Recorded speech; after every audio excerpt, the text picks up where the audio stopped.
other shows we have for you to enjoy at myclassicradio.net. The Avengers was most certainly not a household name in South Africa prior to the radio series. With no national television service until 1976, the mechanism simply was not present in the country to show television programs to mass audiences. While many other countries reveled in the filmed adventures of John Steed and company, South Africa was not equipped to join in the fun. The series took Britain by storm and made a major impression in the American markets, being that greatest of rarities, a British series given a network transmission slot. However, as a filmed series, rather than a videotaped one, The Avengers was able to gain a modicum of exposure in South Africa through film rentals. Come and listen at myclassicradio.net. William Gargan stars as Barrie Craig, confidential investigator.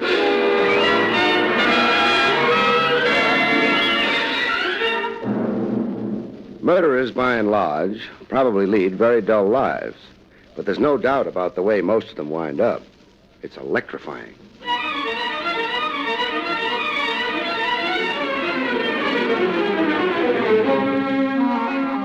The National Broadcasting Company presents William Gargan in another transcribed drama of mystery and adventure with America's #1 detective, Barrie Craig, confidential investigator.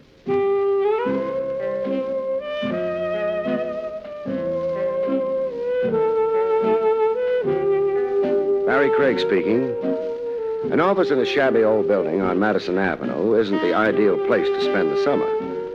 It isn't ideal for fall, winter, and spring either. But if you're a confidential investigator, you settle for considerably less than the ideal.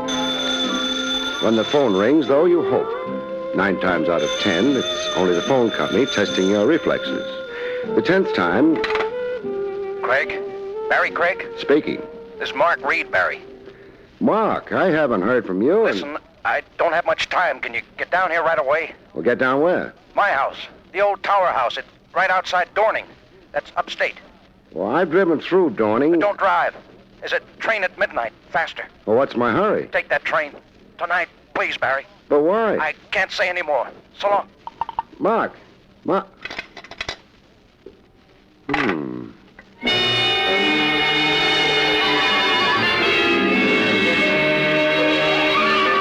I'd known Marguerite for quite a few years. Nothing special. We'd knocked over a few beers from time to time, discussed the state of the nation, admired sports cars. I'd never figured him for an especially imaginative type. On my way over to the station, I tried to tell myself it was just a fancy way of inviting me to spend a weekend in the country. But then, why had there been terror in his voice?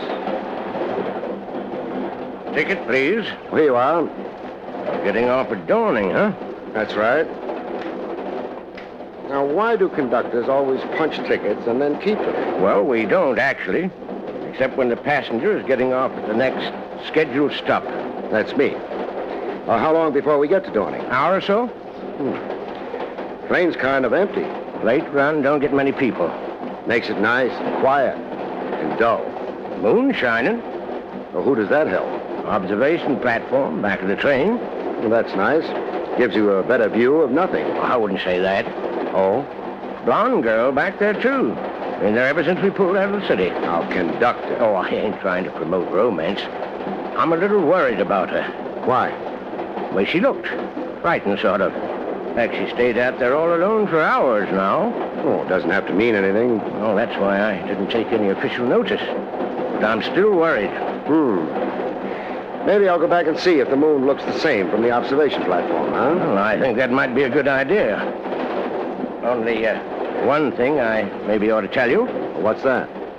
She was carrying her ticket in her handbag. When she opened it to get the ticket, I noticed she was carrying something else in that handbag. What? A gun.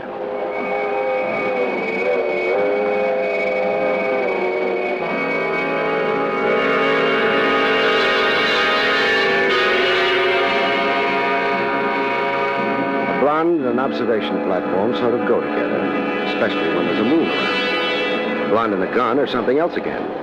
Something not nearly so nice. Oh, I'm sorry. Don't move. Don't come any closer to me. Okay. You don't need a gun to keep me off. It's pointing right at you. I know how to use it. You might try using your brains instead. Don't try I'm not trying anything. All I am is a passenger on this train. Sure, you'd have to say that. I never saw you before, and I'm sure you never saw me before. I never saw the man who tried to kill me before either. Tried to kill you where?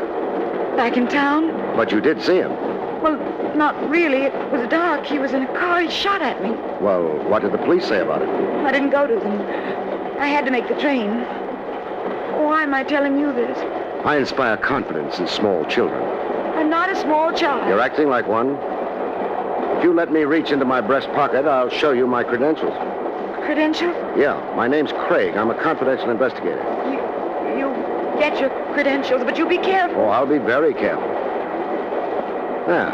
Nothing lethal about a card case, wallet.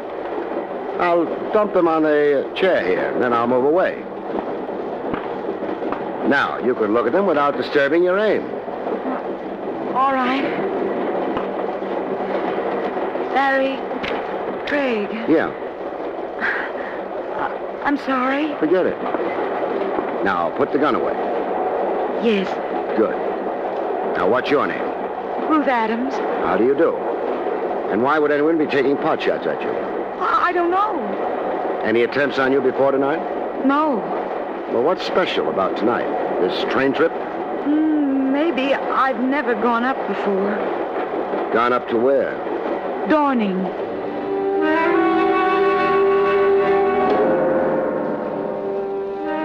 The girl was small, but not skimped. She was pleasant to look at. Or would have been had she not been suffering from complete panic.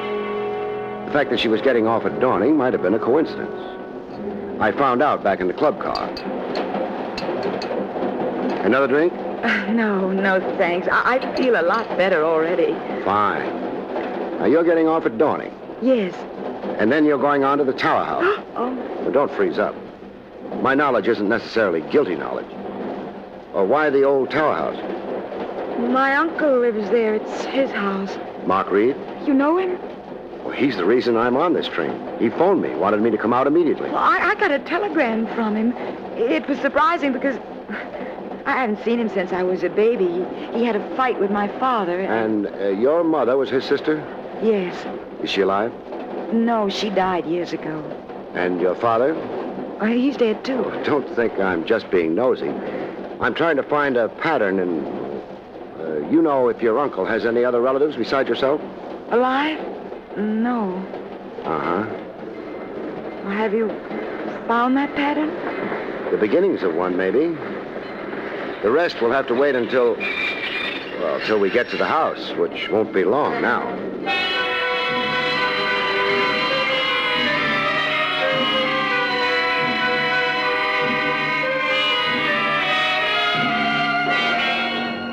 We got off the train. It turned out we were the only people who got off the train. Maybe because Dawning turned out to be nothing but a decaying wooden shack by the side of the tracks. This can't be Dawning. Well, it is. Sign on that shack says so. But... Hiya, folks. Oh! Easy, Ruth. It's a cabbie. Buggy's all ready for you, folks. Take you right into Dawning. I'd hoped we were in Dawning. No.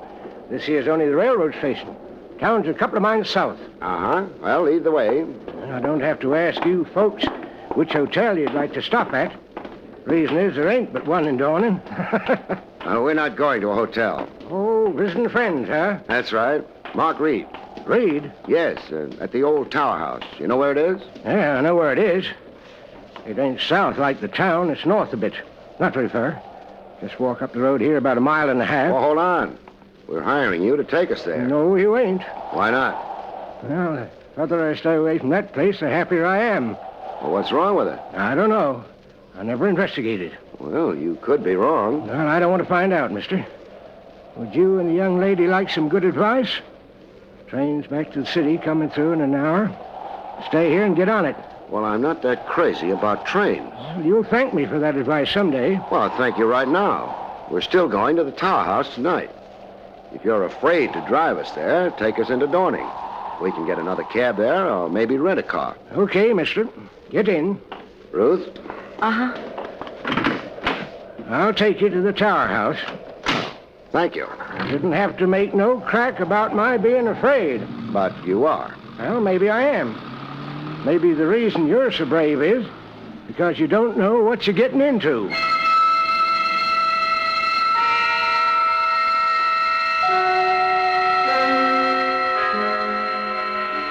I didn't know, but I didn't have to be brave about anything. I was going to visit an old friend in the country, that's all. Or was it? Barry, I don't like this. Well, I've been in better cabs. There's a feeling about this trip. In the middle of the night to an old house. I love lights and people, Barry. Now, take it easy. Once we get to the house, it ought to be comfortable enough. Mark's a wonderful host. And it looks like we're practically there. Well, high stone wall, gate. This is it, folks. Oh, that gate's open. Must lead to a private road. You can turn in and... Now, the house is about a half a mile from the highway here. Well, This is where you get out. you were hired to take us to the house. This is as far as I go. I could make you change your mind. Please, Barry, don't. Okay, let's go. Now, how much? $2. Uh-huh. $2. You can keep the change. What change? The tip is for your courtesy and cooperation. Think you're smart. Get out of the cab and we'll discuss it. You think you're smart. Somebody must love him, but it must be uphill work. Barry, I'm terrified. Oh, come on. There's nothing to be afraid of. No, nothing that we can see.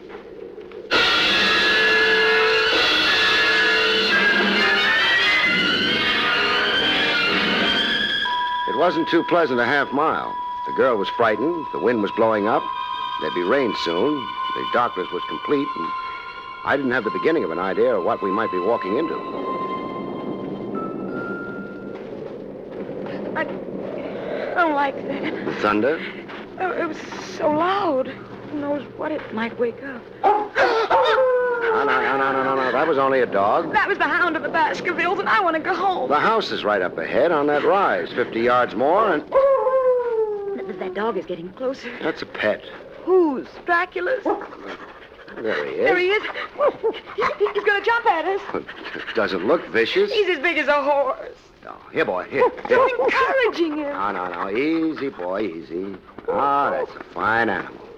He's more afraid of us than we are of him. We got a better reason. Ah, he's quieting down. That's a good boy. Come on. We'll take him to the house with us. I hope they like dogs here. Is that the house? Must be. Oh, I don't like it. It looks like a tomb, and Grant never was up here, so... Oh, it's just an old house. Architect had a lousy sense of humor. Barry, the dog. Growling, yeah. Well, what's the matter, boy? What's the matter? Well, he stopped dead. Barry, he's staring at that house as though... As though he didn't know it, that's all. Come on, he'll follow us. He's not following us. Well, he's running away, Barry, in panic. Well, he's a neurotic hound, that's all. Let's stop worrying about him. Your uncle asked us to come down. The house maybe isn't pretty, but so far we haven't seen anything wrong. I'm sorry. Go ahead, Barry, knock. There's a bell pull here. Oh. Not exactly a happy tinkle, but... I'm not sure for whom that bell's tolling, but I hope it's not for us. I hope somebody answers it soon. Somebody dressed in the latest in shrouds. I know I'm being silly, but if I weren't, I'd be screaming. Now, you stick to being silly, while I stick to... And maybe everybody went to the movies, huh? Oh, What do you want? Hello, I hope we haven't What do waked you you, but, well, I'm Barrie Craig, and this is Miss Ruth Adams. What about it? Mr. Reed asked us down. Who? Mr. Reed, Mark Reed. No, Mr. Reed here. You better go. Here, now, wait a minute. This is the old tower house, isn't it? It is. Then Mark Reed's here. You're insane. Now, that's my foot blocking your doorway. Now, Mark Reed's here. He owns the house. He phoned me earlier tonight, and he sent Miss Adams a telegram asking us both to come down here. He didn't phone. He didn't send a telegram. He doesn't live here. Well, maybe you don't know him. How long have you been? I've been a housekeeper here for 20 years. Never heard of any Mr. Reed. No, Mr. Reed, here. Go away. You could be making an honest mistake. You better step away from the door, though. We're coming in. I wouldn't be so sure of that. Oh, reinforcements? Got a gun, Barrie? The complete householder. I have a gun, and I'm prepared to use it. Mrs. Dunn, what is all this? Story about a Mr. Reed. Reed? I'll spell it for you. That won't be needed. Why are you trying to force your way into my house? We were invited here. By whom? Reed. Oh, maybe I'm getting monotonous, but it's still Reed. That doesn't explain your presence on my doorstep. This is his home. Fiddlesticks. I purchased this house 21 years ago. It is mine. My name is Loomis. Barrie? I don't know. My head's starting to spin. Now, Mr. Loomis, has this house always been known as the Old Tower House? It is known by that name now. Always is a long time. It has been called the Old Tower House ever since I have lived here. Well, for a lead nickel, I'd buy the theory that Reed was a ghost. But ghosts don't make phone calls. They don't send telegrams. I'm not very well acquainted with the habits of ghosts. I suggest you carry on your investigation into their customs elsewhere. I should like to shut the door. Oh, sorry, but that rain's pretty strong now. Our cab's gone back to town. Mind our coming in and phoning for another one? We have no phone. Well, in that case, we'll accept your hospitality. I haven't offered it. You're not going to send a lady out in that rain. Well, come in, please. Thanks. Mrs. Dunn, will you prepare a couple of the guest rooms for Miss... Adams. For Miss Adams and Mr. Craig? Yes, Mr. Loomis. You can wait here in this room. We'll wait. I don't care for guests in my house. Under the circumstances, I cannot help myself. I hope you will find your rooms comfortable, but I do not greatly care. Good night. He's been taking lessons in how to become the perfect host. Thanks for trying to cheer me up. It's all so strange. Barrie, where is my uncle? I don't know. Do you have the telegram with you, the one he sent? Well, I think... no, not with me. It would be in my bag in another purse. Oh, your bag. That reminds me, I left it outside on the doorstep. I'd better go get it before it gets drenched to the pigskin. Come back quick. Well, don't worry. Now, where did I put... For the second time that night, I was out on Mr. Loomis's doorstep. I began to feel like little Eva heading the wrong way. Well, that didn't work. It would have to be the bells again.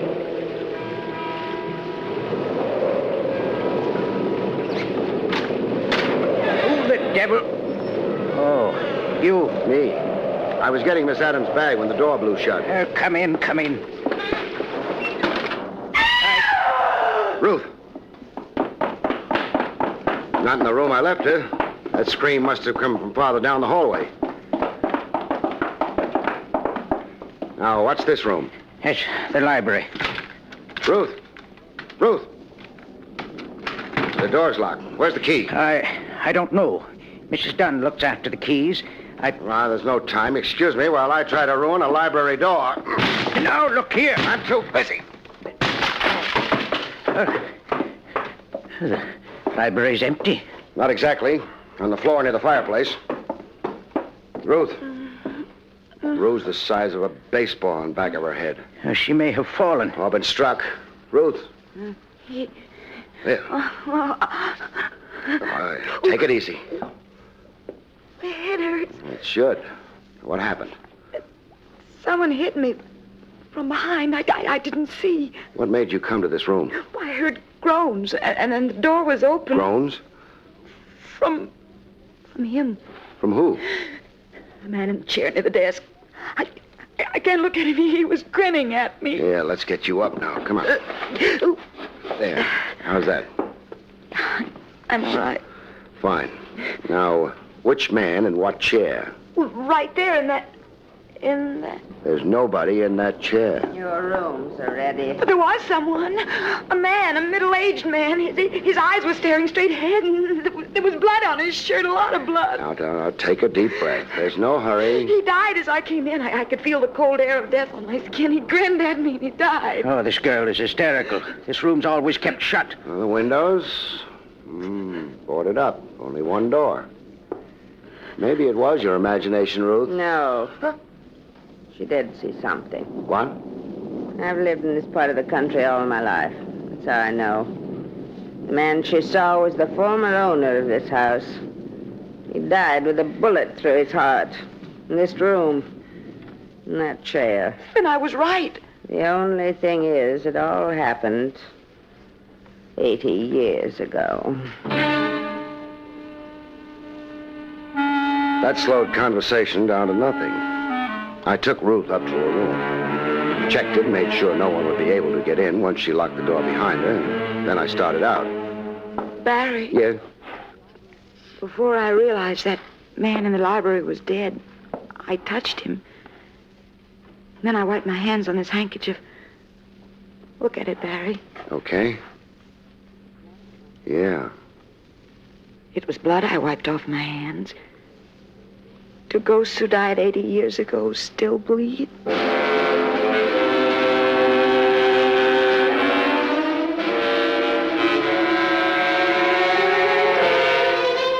I didn't have a good answer for that. I just made sure she locked her door, and I went off to my room and tried to sleep. I had my troubles.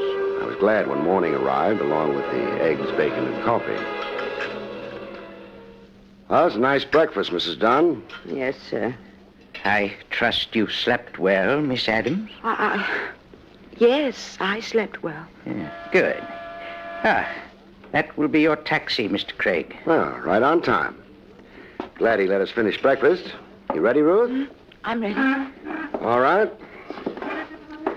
Thanks for your hospitality, Mr. Loomis. Not at all. We'll find our own way out.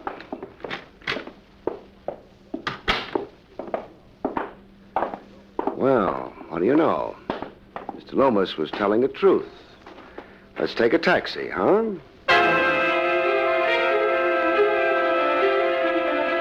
We got into the cab and drove away.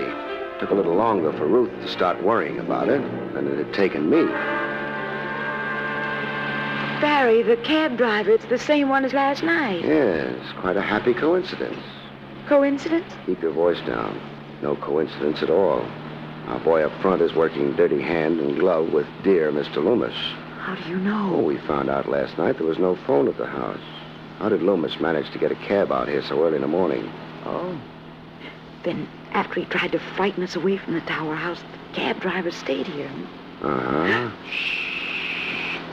What are you going to do with that gun? Apply the back end of it as soon as he slows up with a turn. Like this. I hadn't any choice. He disapproved of our low-voice conversation. He was reaching for his own gun when I lent him mine, behind the ear.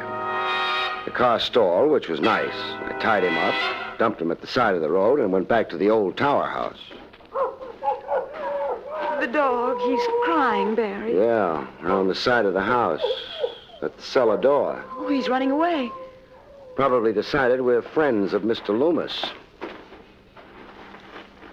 This is what he was listening to from the cellar. That sounds like digging. Let's go down and check.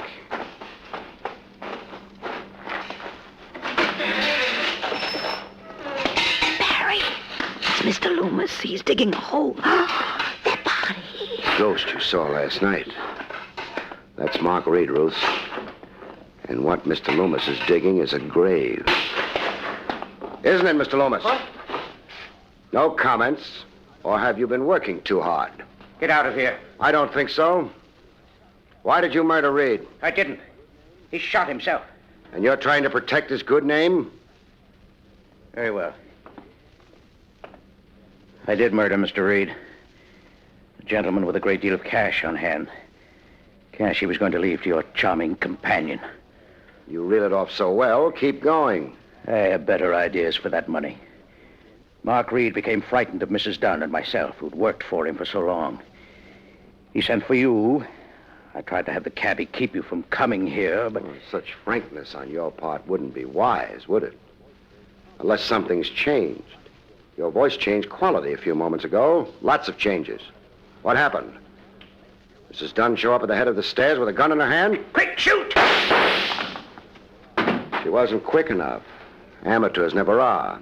They don't realize how heavy a pull you need on a trigger. Don't worry about her, Mr. Loomis. I just winged her shoulder. I'm not worrying about I her. should have realized that. Courtesy stops outside the death cells, doesn't it? We got them all into the cab and drove to Dorning. It had a nice jail. They're glad to welcome Mr. Loomis, Mrs. Dunn, and the cab driver. Mark Reed went elsewhere. I wish he'd asked you to come to him earlier. You'd have liked him, but forget it if you can. I'll try. Barrie, when we were in the cellar, Mrs. Dunn came in, but not from the outside. From a fake door in the library is where she came. I expected her. But how did... You yourself told me when you went into the library, you felt a breath of cold air on your skin. But the windows were all boarded up, as I mentioned, so... You knew there had to be another door. To the cellar, as it turned out. You know, this is a much nicer trip than the one yesterday. Mrs. Dunn had just tried to kill you then. You were traveling deeper into danger. Now, about the only danger you're in, unless you get to the other side of the car... Is, danger of this, sir? Uh-huh. Barrie, Yeah? I got a secret. What? I'm not afraid. Maybe. But I am.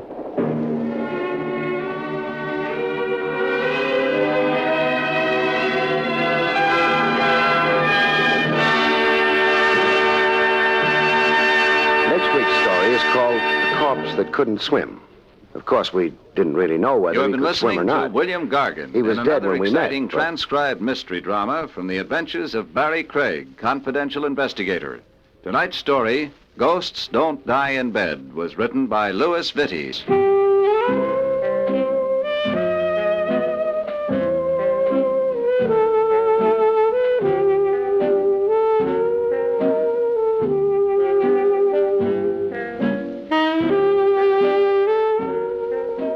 We regret that with the program you have just heard, we conclude the present Barrie Craig series. We hope you have enjoyed them, and we look forward to bringing them to you again sometime in the not-too-distant future. We would like to call your attention to the fact that next week Dragnet changes time of broadcast, and also that next week Lux Radio Theater joins the NBC network on Tuesday night for your better listening pleasure. Consult your local newspaper for the time of broadcast of the Lux Radio Theater over this NBC radio station.